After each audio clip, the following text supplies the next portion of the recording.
모세의 보좌관이던 여호수아가 군대의 사령관으로 임명되어 백성들을 이끌고 약속의 땅 가나안을 정복하게 됩니다. 하나님께서는 600년 전 아브라함의 시대에 이미 멸절되어 마땅한 부패한 족속들을 심판하는 도구로 이스라엘을 사용하신 것입니다. 그렇다면 하나님께서는 잔인무도한 분이시냐고요? 사실 그들은 경고도 많이 받았고 또 회개할 기회도 많았습니다. 하나님께서는 참 사랑의 하나님이시기에 참으로 오래 참으시지만 또한 불의를 반드시 심판하시는 공의로운 하나님이십니다. 죄의 삭은 사망입니다. 그러나 그분을 찾는 자는 구원을 받을 것이고 약속을 받게 됩니다. 이처럼 약속을 받아 약속의 땅에 도착하게 된 이스라엘 백성들은 하나님 앞에서 제비를 뽑아 12지파에게 가나안 땅을 분배하게 됩니다. 사사기로 들어가는 열쇠는 앞문과 뒷문에 모두 걸려 있습니다. 앞문에서는 하나님을 알지 못하고 하나님께서 이스라엘을 위하여 행하신 일도 알지 못하는 세대들이 일어났다는 말을 듣게 되고, 뒷문에서는 모든 사람들이 자기 소견에 좋은 대로 행했다는 말을 듣게 되는데, 우리는 여기서 하나님을 기억하라는 중요한 교훈과 이러한 교육의 부재가 결국 중구난방으로 행하게 한다는 사실을 발견할 수 있습니다. 이러한 사사기는 이스라엘 민족에게 하나님께서 직접 통치하시는 신정 통치에서 왕들이 통치하는 군주정으로 이행하는 과도기의 무정부 상태와 같았는데, 이스라엘 민족은 죄에서 압제를 당함, 압제를 당함에서 간구, 간구에서 구원, 구원에서 망각, 망각에서 다시 죄로 이어지는 죄의 악순환을 7차례나 반복하게 됩니다. 그러나 이 이야기는 먼 과거 이야기가 아니라 오늘날에도 어디선가 누군가에게 계속되는 우리들의 이야기입니다. 한 이방 여인의 정숙함과 한 유대 남자의 사랑이 참담한 비극적 현실을 찬란한 희극으로 바꾸어 놓았습니다. 이 고전적인 사랑 이야기는 사사시대라는 암울한 암석에 박힌 밝게 빛나는 보석과도 같은 이야기로, 룻과 보아스는 하나님 보시기에 옳은 것을 행한 승리자였습니다. 하나님께서는 시어머니를 향한 룻의 갸륵한 정성을 보시고 그녀를 우상 숭배의 죄로부터 구해주셨고, 보아스는 룻을 깊이 사랑하여 그녀를 가난과 과부 신세와 자식 없음으로부터 구해주었습니다. 보아스와 룻은 결혼하여 아들을 낳게 되는데, 바로 그가 다윗의 조부가 되어, 그러니까 룻은 다윗의 증조 할머니가 되어 예수 그리스도까지 이어지는 구속의 계보를 계승하게 됩니다. 사무엘상은 이름의 첫자는 똑같지만 성품은 전혀 다른 두 사람이 등장하는데, 한 사람은 이스라엘의 14명의 사사 가운데 마지막 사사 사무엘입니다. 또 한 사람은 이스라엘의 마지막 사사 사무엘이 기름을 부어준 사울로, 이스라엘 백성들이 원하는 전제 군주제를 하나님께서 들어주기 위해 세우신 이스라엘 초대 왕입니다. 그러나 사울은 자신의 죄를 합리화하고 다윗에 대한 질투심을 이기지 못해 다윗을 시기하다 못해 죽이려 했고, 그렇게 다윗을 추적하던 사울의 태도는 하나님을 추종하던 사무엘의 태도와 극단적인 대조를 이룹니다. 흡사 사무엘로 대표되는 하나님의 다스림과 사울로 대표되는 왕정에 대한 본 이야기는 신앙적인 면에서 하나님을 의지함과 자기 자신을 의지함에 대한 극명한 차이를 보여주고 있습니다. 사무엘 하는 다윗의 40년 치세를 기록한 것으로 그는 이상적인 사회를 꿈꿨지만 이웃 여인과 부적절한 관계를 맺음으로써 고뇌에 사로잡히게 됩니다. 그러나 다윗은 회개했고 또 하나님께 용서함을 받았지만 죄의 대가를 톡톡히 치러야 했습니다. 따라서 사무엘 하는 1장부터 10장까지 이상적인 사회를 말하고 있다면, 11장과 12장의 우리아의 아내 바세바에 대한 다윗의 죄를 기준으로 13장부터 24장은 고뇌에 사로잡힌 다윗의 이야기로 구분할 수 있는데, 전반부가 하나님의 말씀에 따른 희망에 대한 승리와 환희에 대한 말씀이라면, 후반부는 인간의 행위에 따른 욕망에 의한 비극적 현실에 대한 고발로, 전반부가 하나님의 축복에 대한 말씀이라면 후반부는 하나님의 징벌에 대한 말씀입니다.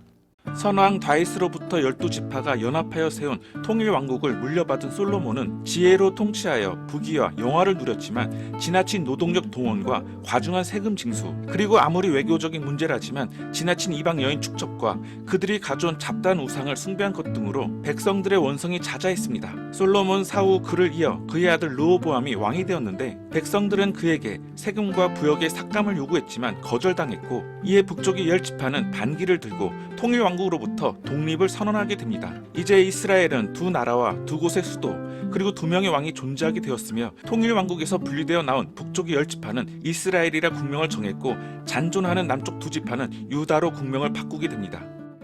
북이스라엘 왕국은 왕조의 정당성과 이념의 부재 속에 19명의 사악한 왕들의 치세 후 아시리아에게 멸망을 당하게 됩니다. 아시리아는 유대 민족의 정체성을 희석시키기 위해 이스라엘 백성들을 타국으로 강제 이주시켰고 이방 사람들을 가나안으로 이주시키는 인종 혼합 정책을 펼쳤습니다. 이때 유대인들이 이방 민족과 통혼함으로써 사마리아인이라고 불리는 혼혈족이 탄생하게 되는데 그들은 예수님 공생에 이르도록 오랫동안 차별과 학대에 시달리게 됩니다. 반면 남유다 왕국은 다윗의 손자 르호보암으로부터 마지막 왕이자 역시 다윗의 후손인 시드기야에 이르기까지 19명의 왕과 1명의 여왕이 다스렸는데 북이스라엘 멸망 이후 아시리아의 위성국 신세로 살다 아시리아를 정복한 바빌론에 의해 멸망하게 됩니다. 결국 유다 백성들은 바빌론으로 포로로 끌려가 시리아민으로 전락하고 맙니다.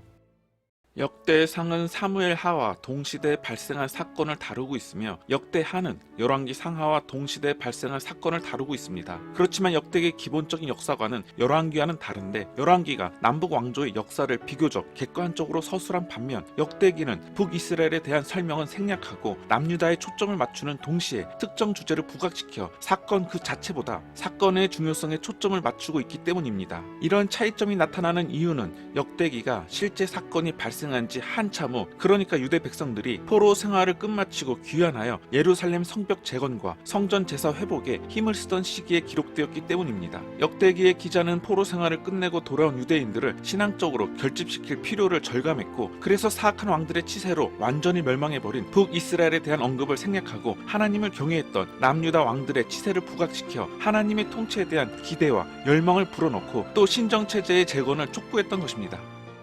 역대상은 사무엘 하의 주석으로 역대상의 기자가 하나님의 성전을 건축하기 위한 다윗의 준비에 대해 주로 기록하고 있다며 역대하는 열왕기 상하의 주석으로 역대하의 기자는 솔로몬 시대에서 포로 시대에 이르기까지의 남유다의 역사를 요약합니다. 그러면서 역대하 기자는 하나님 마음에 합한 다윗을 기준으로 각각의 왕들에게 점수를 매겼습니다. 한편 유대인들은 70년 후에는 고향으로 돌아올 수 있다는 확신을 안고 바빌론 포로로 끌려가게 되는데 여기서 역대하의 이야기는 절정에 달합니다. 열왕기 상하와 역대하는 솔로몬부터 바빌론 포로기까지 동시대를 다루지만 열왕기 상하가 역사적으로 기술하고 있다면 역대하는 논설적이고 열왕기는 남북 왕국 모두를 다루고 있다면 역대하는 남유다만 서술하고 있습니다. 또한 열왕기가 왕들의 치세를 강조한다면 역대하는 성전을 강조하며 열왕기가 선지자적 관점에서 기술되었다면 역대하는 제사장적 관점으로 서술되었다는 차이가 있습니다. 역대하 후반부가 바빌론 왕 느부갓네살에 의한 남유다의 패망을 기술하고 있다면 에스라서는 페르시아의 고레스로 인해 바빌론에서 포로 생활하던 유다 백성의 포로 귀환령이라는 복음으로 시작하고 있습니다. 나라를 잃고 타국에서 포로 생활한 지 70년이란 세월이 흘렀음에도 하나님께서는 유다 백성과 맺은 언약을 잊지 않으시고 연단의 기간이 끝나자 마침내 택한 백성을 다시 본토로 되돌아가게 하심으로써 유다를 회복시켜 주십니다. 하나님께서는 1차 포로 귀환 때 수룹바벨을 예루살렘으로 보내 성전을 재건하게 하셨으며 80년 후 2차 포로 귀환 때 학자 에스라는 본국으로 귀환하여 성전 재건 과정을 기록했고 에스라의 주도하에 과거의 죄를 철저하게 회개하며 올바른 예배를 복원하는 심령 대부흥 운동을 통해 하나님과의 올바른 관계는 올바른 예배 자세의 정립에 있음을 살펴볼 수 있습니다. 무엇보다 에스라서는 택한 백성을 향한 하나님의 사랑과 집념이 얼마나 대단한지 생생하게 실감할 수 있습니다.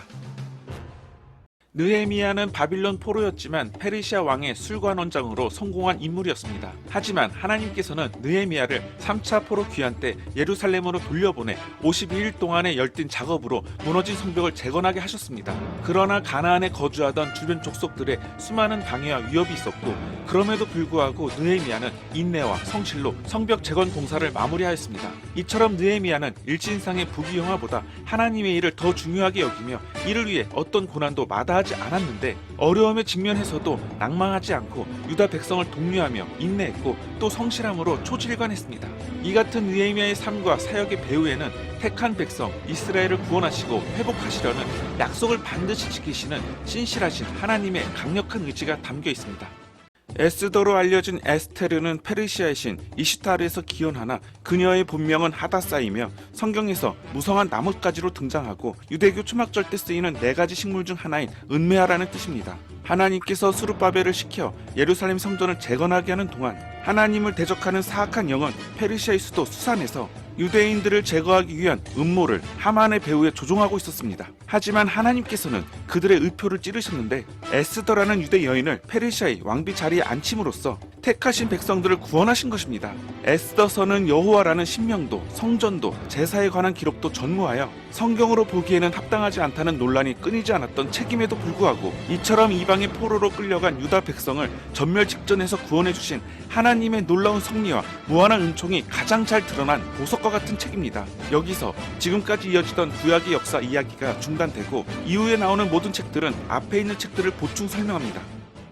에스더서에서는 하나님의 이름이 단 한 번도 언급되고 있지 않은데 탈무드에 따르면 하나님께서는 바빌론의 포로로 끌려간 유다 백성에게 자신의 거룩한 성호를 드러내지 않으신 까닭은 그들이 범한 죄악 때문이라고 말합니다. 그렇다고 해서 하나님께서 포로로 끌려간 자신의 백성들에게 무관심하거나 그들을 잊어버린 것은 아닙니다. 하나님께서는 자신의 얼굴을 드러내지 않으셨지만 여전히 자신의 백성을 기억하며 지켜주신다고 기록하고 있습니다. 이런 사실은 에스더서의 중심 사건이라 할 수 있는 불임절의 기원을 통해서도 잘 드러나는데 하나님께서는 유다 민족을 멸절 위기 가운데서 극적으로 구원하심으로써 자신의 백성을 지키시고 자신의 영광을 드러내셨습니다. 마찬가지로 오늘날 하나님의 모습도 하나님의 이름도 비록 드러나지 않는 불신적 요소와 환경이 세상 도처에 있다 할지라도 하나님께서는 그 가운데서도 자신의 백성을 기억하시고 지키심으로써 자신의 선한 뜻과 섭리를 이루어 가십니다.